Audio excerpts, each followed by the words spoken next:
अस्सलाम वालेकुम। आप हैं जीएम फॉरेक्स एकेडमी के यूट्यूब चैनल पे। यहाँ पे ये वीडियो देख रहे होंगे जीएम फॉरेक्स एकेडमी के फेसबुक पेज से।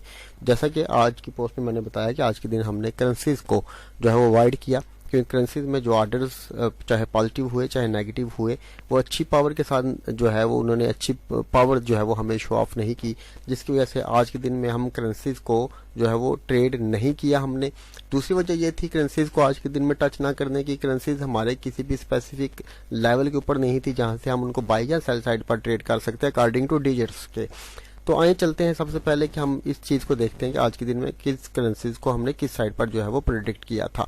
तो ये है हमारा जीएम फॉरेक्स एकेडमी के डिजिट्स मेथड का पेड ग्रुप। यहाँ पे रेगुलर बेसिस के ऊपर तमाम स्टूडेंट्स जो अपने अपने एनालिसिस हैं वो शेयर करते हैं, उनकी करेक्शन करवाई जाती है, उनको ट्रेड करने के बारे में उनको जो है वो पॉइंट्स दिए जाते हैं, हिंट्स दिए जाते हैं कि किस तरह से आज के दिन में किन करेंसीज को जो है वो आप लोगों ने देखना है। तो यहाँ पे हम देखते हैं कि जो सबसे पहले एनालिसिस हमारे पास आए वो 10:13 पे आई, और हमने जो करेंसीज को जो है वो प्रिडिक्ट किया कि मार्केट किस साइड पे जा सकती है आज के दिन में। तो आज के दिन में अगर हम यहाँ पर देखें कि ये जो एनालिसिस हमने किए, यहाँ पे आपको दिखाता हूँ, ये क्लियर है। तो हमने आज के दिन में भी मार्केट में जो है वो लेवलिंग थी। लेवलिंग से मुराद कि कल की निस्बत में मार्केट में आज ऑर्डर बहुत कम लगे हुए थे, तो इस वजह से इस करेंसी में भी जो है वो हम एंटर नहीं हो सकते थे। उसके बाद की करेंसी है, इसमें भी जो है ऑर्डर बहुत कम लगे हुए थे। कल जो है इसमें ऑर्डर लगे 50,264 और आज के दिन में 8,405, यानी कल की निस्बत बहुत कम ऑर्डर थे। इस वजह से आज के दिन में कनेडियन डॉलर भी जो है वो हमारे नज़दीक काबिल ट्रेड नहीं थी। अकॉर्डिंग टू डिजिट्स की बात कर रहा हूँ, इसमें भी लेवलिंग थी, मतलब इसमें भी ऑर्डर बहुत कम लगे थे CHF में। यहाँ पर अगर यूरो आप देखें तो इसमें भी लेवलिंग थी, इसमें भी ऑर्डर्स अच्छे नहीं लगे हुए थे, इसको भी हमने स्किप किया। उसके बाद ब्रिटिश पाउंड में भी जो है वो ऑर्डर बहुत कम थे। कल ऑर्डर लगे थे 42,096, आज के दिन में ऑर्डर लगे 5,478। तो कल की निस्बत में ऑर्डर बहुत कम थे, इस वजह से हमने उसको भी जो है वो स्किप किया।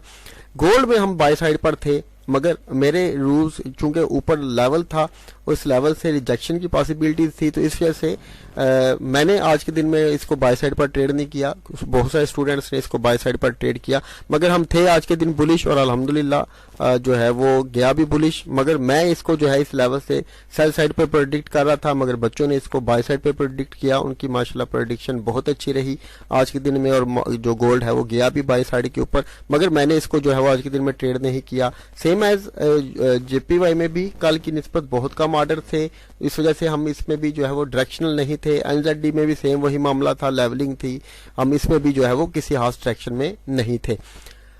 अब हम आते हैं उस तरफ कि हमने जो ट्रेड ली उसमें ऑयल में वो क्यों ली। तो यहाँ पे आप देखें क्रूड ऑयल XBR को हमने जो प्रेडिक्ट किया था वो सेल साइड पे प्रेडिक्ट किया था, और इसमें सेलिंग प्रेशर भी बहुत ज्यादा था। इसमें 13,930 ऑर्डर लगे हुए थे सेल साइड के ऊपर, तो उनकी बेसिस के ऊपर हमने इसको जो है वो ट्रेड किया। आए चलते हैं चार्ट के ऊपर। तो यहाँ पे मैं आपको दिखाना चाहता हूँ कि ये जो ट्रेड है ये XBR की आपको कुछ ये नजर आ रही है, तो ये वाला जो लेवल ऊपर नजर आ रहा था आपको इस चार्ट के अंदर, वो लेवल जो है वो ये वाला लेवल था। ये S&D का लेवल है, सप्लाई लेवल था मार्केट का। अब मार्केट ने ये सप्लाई लेवल बनाया 15 मार्च को, नीचे आई, लो बनाया नया, उसने लोअर लो बनाया, उस लोअर लो के बाद मार्केट वापस जा रही है। तो आया अब ये वाला लेवल रिस्पेक्ट होगा या नहीं होगा, ये चीज हमें बताती है डिजिट्स मेथड कि आज के दिन में जो जिस लेवल पे मार्केट पहुंची हुई है वो लेवल रिस्पेक्ट होगा या नहीं होगा। तो ये ट्रेड आपको कुछ इस तरह से नजर आई होगी, यहाँ पे ये इस तरह से ट्रेड नजर आई ये वाली। तो यहाँ पे हमने जो है ट्रेड ली थी, हमारा SL तकरीबन 15 पिप का SL था हमारा, यहाँ से यहाँ तक 15 पिप का SL था। 1.5 के तकरीबन 72.8 के ऊपर यहाँ पे मैंने जो है वो ट्रेड को तकरीबन क्लोज कर दिया था। M15 दिखा रहा हूँ आपको, यहाँ पे जो है वो ट्रेड को क्लोज किया था इस लेवल के ऊपर तकरीबन। तो ये यहाँ से यहाँ तक तकरीबन बनते हैं हमारे ये 18 पिप बनते हैं। 1.5 जो है राउंड अबाउट 1.5 1.3 to 1.5 का जो प्रॉफिट है हमने इसमें जो है वो उठाया और मार्केट को जो है वो क्लोज कर दिया। वजह उसकी क्या थी? वजह उसकी ये थी कि आज के दिन में जो सेलिंग के ऑर्डर थे वो बहुत प्रेशर के साथ लगे हुए थे, बहुत अग्रेसिव जो ऑर्डर लगे हुए थे, सेल साइड के लगे हुए थे, जिनको हमने यहाँ पर आप देख सकते हैं सेलिंग जो है वो प्रेडिक्ट की। तो ये कुछ वजूहात थी जिनकी बेस के ऊपर हमने जो है वो इसको ऑयल को सेल साइड पर ट्रेड किया। करेंसीज को हमने छोड़ दिया क्योंकि करेंसीज में हमारे रिक्वायर्ड ऑर्डर नहीं लगे हुए थे। तो डिजिट्स मेथड की अगर मैं आपको बताऊं तो ये बेहतरीन चीज़ है। ऐसी चीज़ किसी और मेथड में नहीं है कि हमें सिर्फ ये नहीं बताता कि हमने कब किस करेंसीज में एंट्री लेनी है, बल्कि हमें ये भी बताता है कि कब हमें एंट्री नहीं लेनी चाहिए। मतलब गलत ट्रेड से बच जाना भी एक किस्म का प्रॉफिट ही होता है। तो ये वो प्रॉफिट हमें बहुत अच्छे से देता है। हमें पता चल जाता है कि चाहे मार्केट ने कितनी भी मूव दी हो, मार्केट वोलेटिलिटी है, उसमें उसने बाई या सेल साइड पर या रेंज में मूव करना है, हमने कब किस मूव को पकड़ना है ये बताता है हमें डिजिट्स मेथड, कोई और मेथड नहीं बताता।